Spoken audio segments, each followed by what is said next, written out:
पाकिस्तान के अंदर एक ऐसा वक्त आया कि सूडो प्रोफेशनलिज्म ने टेक ओवर कर लिया। इसमें तो इंजीनियर्स तो सर का ताज होना चाहिए थे। उस इंजीनियर को जिसने इस मुल्क को तरक्की पजीर से तरक्की याफ्ता बनाना था, उसको तो बिठा दिया बैंक पे। उस एक्ट में ये लिखा हुआ है कि पाकिस्तान इंजीनियरिंग काउंसिल, और ये ओनली काउंसिल है, will function as think tank for the federal government. Can you believe it कि हमने पेड इंटर्नशिप शुरू की है। 16 साल की प्रोफेशनल ट्रेनिंग के बाद इंजीनियर बेरोजगार है, उसको नौकरी नहीं मिल रही। अव्वल जिम्मेदारी यूनिवर्सिटीज की, यस, और लेकिन at the end of the day जो एंड प्रोडक्ट उठा रहा होता है और सफर कर रहा होता है वो इंडस्ट्री है। बिस्मिल्लाहिर्रहमानिर्रहीम। मैं कासिम अली शाह हूं और इस वक्त मेरे साथ मौजूद हैं इंजीनियर मोहम्मद नजीब हारून साहब। मैं आपको ये बताता चलूँ, आज इनसे ये वाली मेरी दूसरी मुलाकात है और सुबह से ये दूसरी मुलाकात है। बड़ा कम ऐसे होता है कि किसी से मेरी मुलाकात हो और मुलाकात के 5 मिनट के बाद मैं रिक्वेस्ट करूं किसी को कि सर अगर आप वक्त दे सकते हैं तो थोड़ा सा वक्त दीजिए, मैं आपका खुद इंटरव्यू कंडक्ट करना चाहता हूं। आप जानते हैं कि इससे पहले जो इंटरव्यू मैंने कंडक्ट किए हैं, मैं मतलब रिसेंट पास्ट की बात कर रहा हूं, तो वो ज़्यादातर ऐसे लोगों के इंटरव्यूज़ हैं जो मैं प्रोफाइल के लिहाज से तो सबको बड़ा मोहतरम समझता हूँ, लेकिन उनके साथ मेरा एक एहतराम का और अकीदत का रिश्ता है, इसलिए मैं वो इंटरव्यूज़ खुद कंडक्ट करता हूँ। अमूमी तौर पे जो आप देखेंगे वो मेरी टीम के लोग, अली रहमान, शुएब इमाम और बाकी टीम के बेशुमार लोग हैं, वो इंटरव्यू कंडक्ट करते हैं। मैंने कभी मैं नजीब साहब बताता चलूँ कि मैं अच्छा होस्ट भी नहीं हूँ, इसलिए पहले मुझे माफ़ी दीजिएगा। मैं अमूमी तौर पे गेस्ट रहा हूँ और जब भी मुझे इंटरव्यू कहीं लेना पड़ता था, टीवी पे एज प्रेजेंटर जाना पड़ता था, मैं फेल हो जाता था और आइंदा टीवी वाले तौबा कर लेते थे कि नेक्स्ट ट्रांसमिशन इसको नहीं देनी। आज की इस नशिस्त की वजह क्या है मैं आपको बताता चलूँ। मैं वो 5 मिनट में जिस चीज़ को मैंने देखा और उससे पहले सुना था, और मैंने उन 5 मिनटों में डिसाइड किया कि मुझे इंजीनियर नजीब हारून साहब जो कि MNA भी हैं, और इसके साथ सबसे ख़ास बात ये आप चेयरमैन हैं पाकिस्तान इंजीनियरिंग काउंसिल के, जो कि एक बहुत बड़ी, कह लीजिए एक बॉडी है, बहुत बड़ा एक सिस्टम है। मैं हमेशा पाकिस्तान इंजीनियरिंग काउंसिल की तारीफ़ करता रहता हूँ, इसने बड़े काम किए हैं और इस वक्त एक बहुत बड़ी जिम्मेदारी इंजीनियर साहब पे आ चुकी है। वजह 5 मिनट में ये थी कि मैंने एक अरसे से नजीब साहब के बारे में बहुत कुछ सुना था, मुस्बत सुना था। और सुना क्या था पहले मैं वो बता देता हूँ। मसलन मैंने सुना था ये वाहिद हमारे पॉलिटिशियन हैं, MNA हैं, जिन्होंने जो अलाउंस और चीज़ें सारी मिल रही होती हैं, बेनिफिट्स मिल रहे होते हैं, MNA बनने पे वो नहीं लिए, नंबर 1। नंबर 2, ये क्योंकि खुद इंजीनियर हैं, कंसल्टेंट हैं, अमेरिका से भी पढ़े हैं, तो मुझे पता लगा कि ये एक कमाल के इंजीनियर हैं। ये गवर्नमेंट के साथ काम ही नहीं करते। कहीं ऐसा ना हो कि गवर्नमेंट से काम करना नहीं चाहते। ये कहते हैं कि जी नहीं, मेरे पास कंसल्टेंसी इतनी ज़्यादा है। ये बिल्कुल सर मेरे वाला ये अंदाज़ है। मैं गवर्नमेंट के लिए फ्री हाजिर हो जाता हूँ। बेशुमार ज़िंदगी में मैंने प्रोजेक्ट्स किए हैं और बगैर किसी मुआवजे के कर दिए हैं। वो तमाम इदारे जो मुझे बुलाते हैं वो जानते हैं गवर्नमेंट के कि मैं चार्ज भी नहीं करता उनसे, लेकिन प्राइवेट कंसल्टेंसी में ईमानदारी से टैक्स पे करके करता हूँ। तीसरी बात जो मुझे पता लगी कि हमारी जो पार्लियामेंट इस वक्त, मैं कौमी असम्बली की बात करूँ, उसमें जितने MNA यानी इंक्लूडिंग प्राइम मिनिस्टर एंड सबसे ज़्यादा अगर कोई टैक्स देने वाले साहब हैं तो वो ये साहब हैं। तीसरी बात जो मुझे पता लगी कि पाकिस्तान में जितने लोग टैक्स देते हैं, मुझे नजीब साहब याद करवा दीजिए टोटल टैक्स देने वाले कितने हैं? चंद लाख होंगे। उन चंद लाख लोगों में जो 32 नंबर पे, 32वें नंबर पे नाम पाकिस्तान में आता है टैक्स देने वालों में, वो नजीब हारून साहब का आता है। अब ये मैंने एक मुख्तसर सी तमहीद बांध दिया। अच्छा, जब मैं मिला तो वही पैशन, वही जज्बा मुझे इनमें नज़र आया। 5 मिनटों में मेरे रडार्स ने काम किया। आजकल मेरे रडार बड़े मशहूर हुए हैं, इस पर तफसीली किसी ने मैंने वीडियो बनानी है कि रडार एक्टिव कैसे हो गए हैं, और इसको मैं रीबर्थ का नाम देना मैंने शुरू कर दिया है। अमूमन रीबर्थ जो 40 पे होती है, मेरी रीबर्थ जो है वो, नजीब साहब मेरी परसों सालगिरह है, तो वो रीबर्थ 4 दिन के बाद मेरी सालगिरह, वो 1.5 साल पहले हुई है। मुझे पता नहीं लग रहा था कि मैं दोबारा पैदा हो गया हूँ। तो मैं माशाल्लाह अल्हम्दुलिल्लाह रीबर्थ के साथ 1.5 साल का एक बच्चा एक बुजुर्ग के सामने बैठा हुआ सवाल पूछेगा। सर वो अपनी रीबर्थ से जो मैंने कंफर्म किया 5 मिनट में, और मैंने कुछ जानना चाहा, आपको यहाँ जहमत दे दी। मेरा पहला सवाल सर आपसे ये कि पाकिस्तान हर साल इतने इंजीनियर प्रोड्यूस कर रहा है सर, मेरा हज़ारों की तादाद है। आपके टाइम पे जब आपने NED से इंजीनियरिंग की होगी तादाद थोड़ी थी, इस वक्त बहुत बड़ी तादाद है। आप क्या समझते हैं कि हमारे टेक्नोक्रेट्स, इंजीनियर इनफरादी तौर पे ऐसा क्या करें कि पाकिस्तान मुआशी तौर पे मुस्तहकम हो? एक सवाल इसी के साथ है, सिस्टम में ऐसा क्या होना चाहिए कि इस सारे ह्यूमन रिसोर्स को जो कि प्रोफेशनल डिग्री लेती है, इनको बेहतर तरीके से इस्तेमाल कर सकें? पाकिस्तान तीसरी दुनिया का मुल्क, तरक्की पजीर मुल्क, तो इसमें तो इंजीनियर्स तो सर का ताज होना चाहिए थे। और ज़ाहिर है उनकी तालीम, उनकी तरबियत और चीज़ें, और 70s 80s 90s may be 2000 तक ऐसा ही था कि नंबर 1 चॉइस प्रोफेशन में इंजीनियरिंग या मेडिसिन की तरफ होती थी। अनफॉर्चुनेटली उसके बाद पाकिस्तान के अंदर एक ऐसा वक्त आया कि सूडो प्रोफेशनलिज्म ने टेक ओवर कर लिया। चाहे वो हमारे ब्यूरोक्रेट दोस्त हों, चाहे हमारे वो आर्म फोर्सेस के पर्सनल हों जो अदरवाइज एकेडमीज़ और अपने स्टाफ कॉलेजेस से बड़े ज़बरदस्त ट्रेंड हैं, ठीक है, लेकिन उनकी पर्टिकुलर कोर प्रोफेशन की ट्रेनिंग नहीं है। इसको बस यूँ समझ लें कि एक अस्पताल, पाकिस्तान एक ऐसा मुल्क है जिसकी मिसाल मैं ऐसे दूँ कि एक अस्पताल हो जिसके अंदर कोई डॉक्टर ना हो। आई डिपार्टमेंट में जाएं तो आई स्पेशलिस्ट ना हो, तो वहाँ सारे अंधे हो जाएंगे। ईएनटी में जाएं तो कोई ईएनटी स्पेशलिस्ट ना हो, या हार्ट डिपार्टमेंट कार्डियोलॉजी में जाएं तो वहाँ, तो क्या होगा कि फिर हर थोड़ी देर में dead body dead body dead body. तो अनफॉर्चुनेटली हमने अपने रियल प्रोफेशनल को, रियल एसेट को, उस इंजीनियर को जिसने इस मुल्क को तरक्की पजीर से तरक्की याफ्ता बनाना था, उसको तो बिठा दिया बैक बेंच पे खुटे लाइन लगा दिया। और smarter people, articulate people, well dressed people जो अदरवाइज सूडो प्रोफेशनल, उनसे बोलो जी आंख का ऑपरेशन जरा सा 2 किताबें पढ़ के थोड़ा सा इंटरनेट में घुस के कोई अपना या अपने बच्चे का कर लो, तो भागे भागे आई स्पेशलिस्ट ढूंढ रहे हैं। तो इस आयरनी और इस ट्रेजेडी की वजह से इस प्रोफेशन में बेहतरीन दिमागों ने आना बंद कर दिया पाकिस्तान का।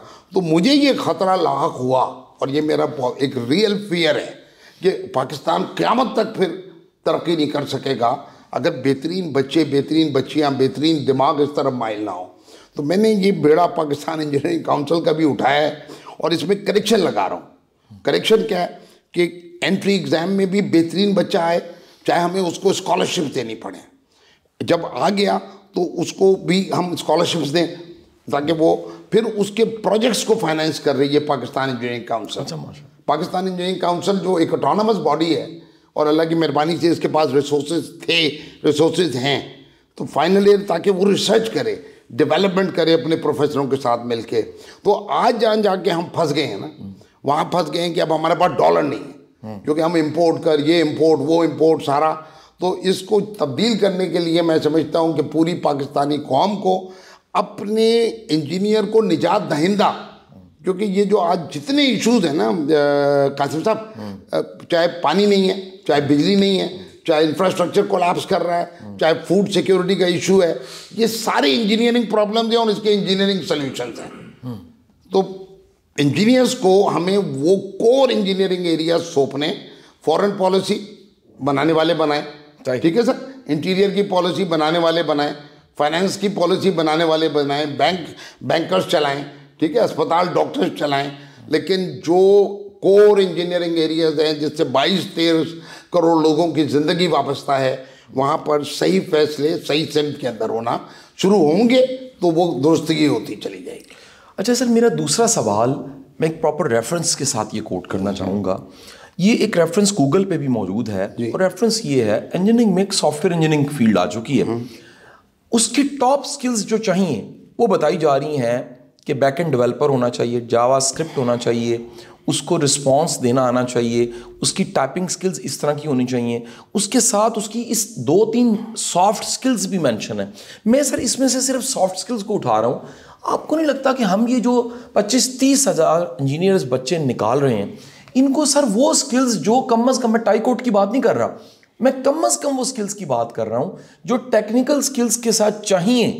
यानी सर दुनिया का काबिल तरीन इंसान भी अगर अपने आप को मार्केट नहीं कर सकता, एक सीवी नहीं लिख सकता, इंटरव्यू में इम्प्रेस नहीं कर सकता, रैपो बिल्डिंग नहीं कर सकता, प्लानिंग स्ट्रेटजी उसकी अच्छी नहीं है, कॉन्फ्लिक्ट मैनेजमेंट अच्छी नहीं है, एक विजन सेट नहीं कर सकता, टीम बिल्ड नहीं कर सकता, तो वो किसी प्रोजेक्ट को, किसी प्लांट को भी हेड नहीं कर सकता। आपको लगता नहीं है कि सर हम जो कुछ पढ़ा रहे हैं वो रट्टा डिग्री नंबर है, स्किल्स नहीं है उसमें? पीसी की अम्ब्रेला में ये सारा उसके एम्बिट में आ जाता है, ठीक है ना। तो एक तरफ तो जो आपने बताया कि करिकुलम में जैसे कम्युनिकेशन स्किल है, अब मेरे पास इधर खजाना है लेकिन कुंजी नहीं है, उसकी चाबी नहीं है, ठीक है ना।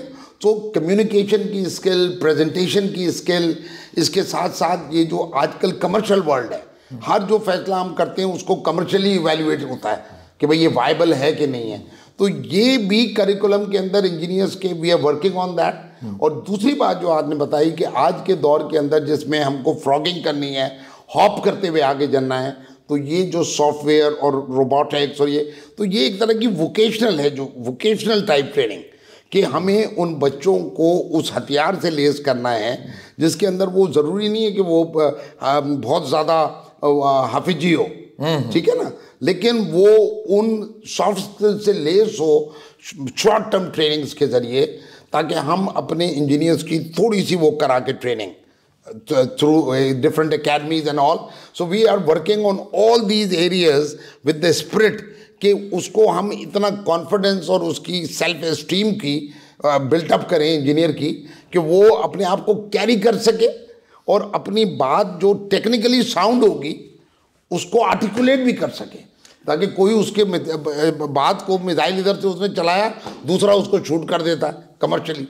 चेयरमैन साहब, मैं आपकी पावर को जानना चाहता हूँ, वो इसलिए कि हम जैसे इन्फ्लुएंसर, बोलने वाले, टीवी पे आने वाले, सोशल मीडिया पे आने वाले, वो सब के सब PHEC, हायर एजुकेशन कमीशन और यूनिवर्सिटियों को भी जाके कहते रहते हैं और इवन लेक्चर्स भी देते रहते हैं कि हमें ये ग्रे एरियाज हैं, इनको ठीक करके इम्प्रूव करके अपनी यूनिवर्सिटियों को बेहतर करना चाहिए।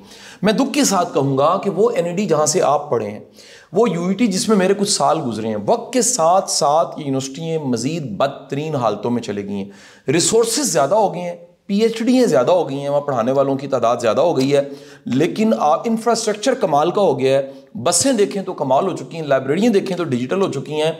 मैं आपकी पावर जानना चाहता हूँ, इंजीनियरिंग काउंसिल क्या ऐसी ताकत रखती है जिससे यूनिवर्सिटियों की एजुकेशन क्वालिटी एजुकेशन में कन्वर्ट हो सकती है? बहुत आजिज़ी और बहुत इंकसारी के साथ मैं ये कह रहा हूँ कि मेरे पास चेयरमैन PEC अनलिमिटेड पावर है। मैं बताता हूँ कैसे, कि जो एक्ट पास हुआ था 1976 की असेंबली में, यानी हमारे बड़ों ने, 76 के अंदर सेकेंड ईयर का मैंने इम्तिहान दिया था, ठीक है, जब ये पाकिस्तान इंजीनियरिंग काउंसिल का एक्ट पास हुआ और ये बनी, तो उस एक्ट में ये लिखा हुआ है कि पाकिस्तान इंजीनियरिंग काउंसिल, और ये ओनली काउंसिल है, will function as think tank for the federal government. इसको मगज़ का काम करना था, इसको सारी मिनिस्ट्रीज की आंखें और कान और मगज़ बनना था। अच्छा, लेकिन वही वाली बात है कि अगर हम मगज़ को इस्तेमाल ही नहीं करें और हम अपनी रोब में, दाब में, और ये हम कमज़ोर, यानी ये पीछे हटते गया इंजीनियर जो है। तो मैं, चूँकि मैं प्राइवेट सेक्टर से आया और अल्लाह ने मुझे जिस रूट से लेके आया, पहले मुझे MNA बना दिया 2018 में, और उसके 3 साल बाद 2021 के अंदर मुझको चेयरमैन बनाया। तो मेरा वो जो था कि जो रोब दाब होता है ना इसका, इधर उधर के इसको कोई, so I know my powers and I am exercising them and I am unstoppable. मैं आपसे ये बता रहा हूँ अनस्टॉपेबल किस लिहाज से, कि पाकिस्तान, ये तो पूरे हमने मुल्क का जो बेड़ा गर्क किया है, कि जो इंजीनियर्स ने चीज़ों को कंट्रोल लेना है, जो ये प्रोजेक्ट्स के आप देखते हैं, कंसल्टेंसी, आपने कहा कि कंसल्टेंट, मैं I been a constructor, a contractor all my life. मैंने 43 साल ज़िंदगी में 1 रुपया भी किसी और जरिए से नहीं कमाया, माशाल्लाह, ठीक है। और आज भी मेरे तीनों बेटे उसी प्रोफेशन को एज अ सक्सेशन प्लान देख रहे हैं, और मैं प्राइवेट सेक्टर में हूँ, मेरा कोई कॉन्फ्लिक्ट ऑफ इंटरेस्ट नहीं है। So I am going on and on, और हम ये करेक्शंस एकेडमिक एरिया में भी लगा रहे हैं और रियल वर्ल्ड में कंसल्टिंग के रूल्स, रेगुलेशंस, रजिस्ट्रेशन, कंस्ट्रक्टर्स, सारे एरियाज में। सर, 2 तरह से ब्रेन ड्रेन, या मैं कहता हूँ इंजीनियर्स का ड्रेन होता है, बड़े ख़तरनाक तरीके से। होता क्या है सर, काबिल तरीन इंजीनियर्स जो हैं, या जिन बच्चों में थोड़ी सी सॉफ्ट स्किल्स भी हैं, टेक्निकल स्किल्स भी हैं और IT को भी जानते हैं, वो ईमेल्स करते हैं, दुनिया खंगालते हैं, पाकिस्तान से चले जाते हैं, और बाद में हमें पता लगता है कि वो नासा पहुंच गए हैं, बाद में पता लगता है माइक्रोसॉफ्ट पहुंच गए हैं, बाद में पता लगता है कि जनरल इलेक्ट्रिक पहुंच गए, और कुछ तादाद, वो जो तादाद कभी कुछ थी वो बढ़ने लग पड़ी है।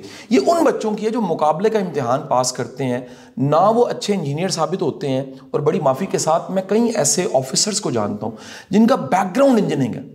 मुझे दुख ही है कि वो अफसर भी अच्छे नहीं हैं। चले, गुड लक हो कि बंदे ने फील्ड चेंज कर ली है, इंजीनियर नहीं रहा, ब्यूरोक्रेट बन गया है। लेकिन अगर वो इंजीनियर नहीं रहा, इंजीनियरिंग तो याद नहीं रही सर, मुझे केमिकल इंजीनियरिंग के 2 साल नहीं याद, आज मैं सुबह आपके सामने कह रहा था, लेकिन जो कर रहे हैं आज, जो कर रहे हैं अगर वो भी अच्छा नहीं कर रहे, ये भी मैं समझता हूँ ब्रेन ड्रेन है। इंजीनियरिंग काउंसिल को रूल नहीं बना देना चाहिए कि हमारा इंजीनियर मुकाबले का इम्तिहान नहीं देगा, वो अगर टेक्नोक्रेट बन रहा है तो इसी में स्कोप देखेगा। मैं समझता हूँ ये, क्योंकि वो भी जो पब्लिक मनी है, जो टैक्स पेयर्स की इनपुट होती है पब्लिक यूनिवर्सिटीज़ के अंदर, के वो इंजीनियर बनता है और उसके बाद वो उस साइड के ऊपर चला जाता है। हालांकि वो तो सिंपल ग्रेजुएट बन के भी, लेकिन unemployment, can you believe it Qasim sahab, कि हमने पेड इंटर्नशिप शुरू की हैं ताकि इंजीनियर्स बेरोज़गार ना हो, शर्मिंदगी का बाइस ना बने अपने वालिदैन के लिए। कि आप कितनी बड़ी ट्रेजेडी है इस मुल्क की, मेरे और आपके मुल्क की, कि 16 साल की प्रोफेशनल ट्रेनिंग के बाद इंजीनियर बेरोज़गार है, उसको नौकरी नहीं मिल रही। तो हम पेड इंटर्नशिप्स कर रहे हैं, लाइजन कर रहे हैं इंडस्ट्री के साथ, लेकिन जो ब्रेन ड्रेन का जो फिनोमेना है ना, ये दो तरह से कंट्रोल होगा। एक, सप्लाई डिमांड को मैनेज करना पड़ेगा, क्योंकि हम अगर सप्लाई बहुत ज़्यादा कर देंगे, डिमांड कम है, तो वो भाव गिर जाएगा, बेवकूफ़ हो जाएगा। उसके ऊपर भी हम Pakistan academy of engineering, Pakistan वाहिद इस्लामी मुल्क है जो international council of academies of engineering का फुल मेंबर है, अल्लाह की मेहरबानी। हमने उनको ये स्टडी पीसी ने दी है कि हम नए डिसिप्लिन्स खोलें। ये जो कन्वेंशनल सिविल, इलेक्ट्रिकल, मैकेनिकल क़यामत तक चलेगी, केमिकल, हाँ, लेकिन इस वक्त रोबोटिक्स है, आर्टिफिशियल इंटेलिजेंस है, ये सॉफ्टवेयर का, तो इन शोबों को हम खोलें ताकि हमारे बच्चों की खपत भी हो और वो उसमें जो पीछे रह गए ना, तो अब रेंग के बढ़ने की बजाय हम फ्रॉक की तरह हॉप करते हुए आगे चलें ताकि उस ग्राउंड को कवर करें। सर, एक बस में 40-42 सवारियाँ होती हैं, ड्राइवर को गाड़ी ना चलानी आती हो, कलर का हार के करीब बस गिरती है, सारी सवारियाँ अल्लाह को प्यारी हो जाती हैं। जहाज़ में एक जो एयर बस है, 200-225 लोग बैठे होते हैं सर, पायलट ठीक ना हो, पूरा जहाज़ गिरता है। एक यूनिवर्सिटी में सर 15-18-20 हज़ार इंजीनियर्स पढ़े होते हैं सर।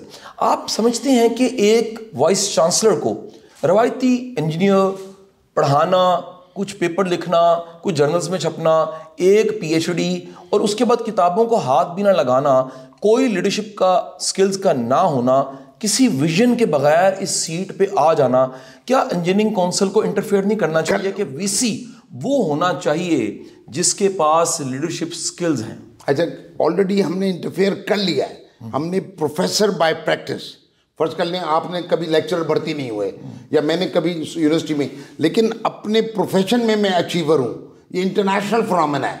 तो literally professor by practice acknowledge हो कि जिनका अपने अपने शोबे में, और वो यूनिवर्सिटी में जाके कोर्सेज लें। हमें अपनी एक दूसरे से जो इनसिक्योर हो जाते हैं ना कि जी आप आ गए तो मेरा क्या बनेगा और मैं आ गया तो आपका क्या बनेगा, तो इस मुल्क में तो अभी सरफेस पे से डस्ट भी नहीं हटी है। पाकिस्तान में तो अभी सब कुछ होना है, एंड वी ट्रेमेंडस अपॉर्चुनिटीज़। और ये जो डॉलर की सूरत हाल हुई है, इसमें तो आपको अब सब कुछ इंडिजिनस करना पड़ेगा। वहाँ पे आपको बहुत सारी जो इम्पोर्ट्स को अपने ख़त्म करके लोकल प्रोडक्ट को बनाना पड़ेगा।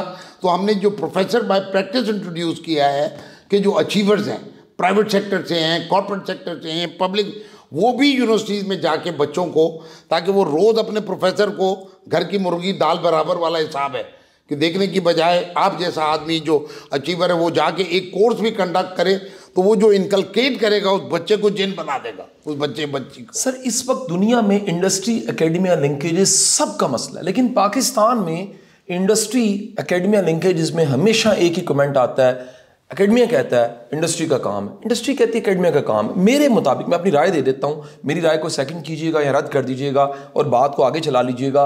मेरा ख्याल है ये रिस्पॉन्सिबिलिटी यूनिवर्सिटी की है, ये एकेडमिया की है, ये प्रोफेसर की जिम्मेदारी, ये वीसी की, ये हेड ऑफ डिपार्टमेंट की है। वो लेटर लिखे और जाए, राब्ता करे, उनको गेस्ट स्पीकर बुलाए, किसी सीईओ को, किसी एचआर मैनेजर को, किसी प्रोडक्शन मैनेजर को, किसी प्लांट मैनेजर को रिक्वेस्ट करके बुलाए और कहे कि जी हम आपसे हाथ मिलाना चाहते हैं, हमारे बच्चों को इंटर्नशिप पे रखिए। ईमेल ना खेली जाए। आप समझते हैं कि इस जिम्मेदारी को यूनिवर्सिटियों को कबूल कर देना चाहिए? अव्वल जिम्मेदारी यूनिवर्सिटीज़ की, यस, और लेकिन at the end of the day जो एंड प्रोडक्ट उठा रहा होता है और सफ़र कर रहा होता है वो इंडस्ट्री है, क्योंकि जो बच्चा तैयार हुआ वो प्रोडक्ट ही उस मयार का नहीं है। तो ये लेटरल इनपुट्स हैं और पीसी ये ब्रिजेस बना रही है। हमने एमओयूज स्टार्टिंग पॉइंट, चलो आओ मिलो, और हमने तो पेड इंटर्नशिप भी पीएससी ने कहा कि हमारे बच्चे रखो, हम तुम पैसे भी हम देंगे, ताकि उनको वो नशा लगाना है सारे जो पुरान अनक्वालिफाइड और उस तरीके के लोगों से, क्योंकि क्वालिफाइड 16 साल की तालीम वाला बच्चा कुछ ना कुछ तो फ़र्क डालेगा इनपुट्स। तो एक तरफ हम इंजीनियर्स की क्वालिटी बढ़ा रहे हैं, उनकी सप्लाई डिमांड के इशू को एड्रेस कर रहे हैं, उनके करिकुलम को अटेंड कर रहे हैं, दूसरी तरफ इंडस्ट्री को नशा लगा रहे हैं कि रिसेप्टिविटी उनकी हो क्वालिफाइड लोगों को रखने की। मल्टीटास्किंग है, आप अपना काम डट के करें और इंशाल्लाह ताला because you are good speaker, you heard a lot, आपका बहुत बड़ा स्प्रेड है। और ये लोगों को हमें एहसास दिलाना है कि जैसे जहाज़ पे खुदा न खास्ता कोई मेडिकल इमरजेंसी होती है तो भगदड़ मचती है, कोई डॉक्टर है या पैरामेडिक नर्स ही हो, इसी तरीके से आज मुल्क की जो इमरजेंसी है वो एक ही है कि जिसको इस गड्ढे में से इस होल में से मुल्क को निकालने के लिए इसका इंजीनियर निकालेगा। और मैं हराबल दस्ते के तौर पे फिर जब एयरपोर्ट बन जाएंगे तो पायलट जहाज उड़ाएंगे और लैंड करेंगे, अस्पताल बन जाएंगे तो डॉक्टर्स ही ऑपरेशन करेंगे, ठीक है ना, मैनेजमेंट होगी हर चीज़ की। लेकिन टू बिगिन विद आज इस मुल्क की जो कुलीदी इदारे हैं, जो कोर इंजीनियरिंग है, वहाँ पर इंजीनियर्स को लीडरशिप रोल मिलना चाहिए ताकि we get out of the. Sir आपने कहा कि लीडरशिप रोल मिलना चाहिए, मैं समझता हूँ कि इस मुल्क में जैसे ब्यूरोक्रेट है, टेक्नोक्रेट की वर्थ क्यों नहीं है? इतना काबिल शख्स होता है जो मुल्क का निज़ाम बदल सकता है। दुख के साथ सर हमारे जो सेक्रेटरीज आते हैं बड़ी बड़ी अहम सीट्स के, जहां पर टेक्निकल बंदे होने चाहिए सर, ऐसे लोग होने चाहिए जो जानते हों कि टेक्निकली चीज़ें क्या हैं, वो ब्यूरोक्रेट्स इन सीटों पे आके बैठ जाते हैं। आपको नहीं लगता कि यहाँ पर भी इंजीनियरिंग काउंसिल को पूरा इंटरफेयर करना चाहिए और अपनी पावर दिखानी चाहिए या पावर गेन करनी चाहिए कि तमाम टेक्निकल सीटों पे हमारा सिविल सर्वेंट ना हो, टेक्नोक्रेट बैठा हो? इसी के 2-3 महाजों के ऊपर ये लड़ाई अभी बलूचिस्तान हाई कोर्ट का कोई महीना पहले फैसला आया कि जितने प्रोजेक्ट डायरेक्टरेट्स हैं उसका प्रोजेक्ट डायरेक्टर प्रोजेक्ट्स का इंजीनियर हो। इसी तरीके से सुप्रीम कोर्ट के कुछ फैसले हैं और अब उनके पीछे भी गोइंग आफ्टर दैट, क्योंकि कलेक्टिव लॉ से देखिए हर ब्यूरोक्रेट के सारे बच्चे तो ब्यूरोक्रेट नहीं होंगे ना, हर फौजी के सारे बच्चे तो फौजी नहीं होंगे, हर इंजीनियर के सारे बच्चे तो इंजीनियर नहीं होंगे। So we have to think holistically as a nation कि यार ये इसमें चीज़ों को सही करो। आप जैसा माशाल्लाह आदमी जितने आर्टिकुलेट हैं आपके लिए तो दरवाजे खुलते चले जाएंगे, आप तो रास्ता निकालते चले जाएंगे, छोटा मोटा मुझे भी रास्ता मिल जाता है। लेकिन प्रॉब्लम ये है कि जो मेरे अगर 3 बच्चे हैं या आपके बच्चे हैं, हर एक को इस मुल्क के अंदर फेयरली उसके राइट्स के मुताबिक वो मिले, जो कि नहीं, वो उसी वक्त होगा कि हम अपनी नैरो थिंकिंग से बाहर निकलें और इस मुल्क को we don't have to reinvent the wheel is already invented, अब हमें इम्प्लीमेंट करना है और we have to go after that. Sir पहला दिन है बच्चे का यूनिवर्सिटी में और वो इस वक्त आपको सुन रहा है, पाकिस्तान इंजीनियरिंग काउंसिल के चेयरमैन को, क्या विजन उस बच्चे के पास होना चाहिए ताकि वो अपनी जिम्मेदारी को कबूल करे और जब 4 साल के बाद वो पास आउट हो वो आपको सैल्यूट करे कि मैंने किसी बड़े बंदे की बात को, नसीहत को लिया था और नतीजा मेरे पास है? उसको ये पता होना चाहिए कि अगर वो इंजीनियर बनने का बेड़ा उठा लिया है एक तीसरी दुनिया के गैर तरक्की याफ्ता मुल्क का, तो इसका मतलब वो एक हराबल दस्ता है, उस एक लीडर है कि जिसने इस मुल्क को गड्ढे में से, होल में से निकालना है और उसकी वो तैयारी करेगा उन 4 साल, बजाय इसके कि 100 के क्लासें ना अटेंड करके। और वो जो ट्रेनिंग है ताकि और करिकुलम के अंदर भी मैंने कहा कि ये वाली चीज़ें, कम्युनिकेशन की स्किल, ताकि वो उसके अंदर जो सोच है, जो फिक्र है, वो बाहर निकले, वो बयान कर सके।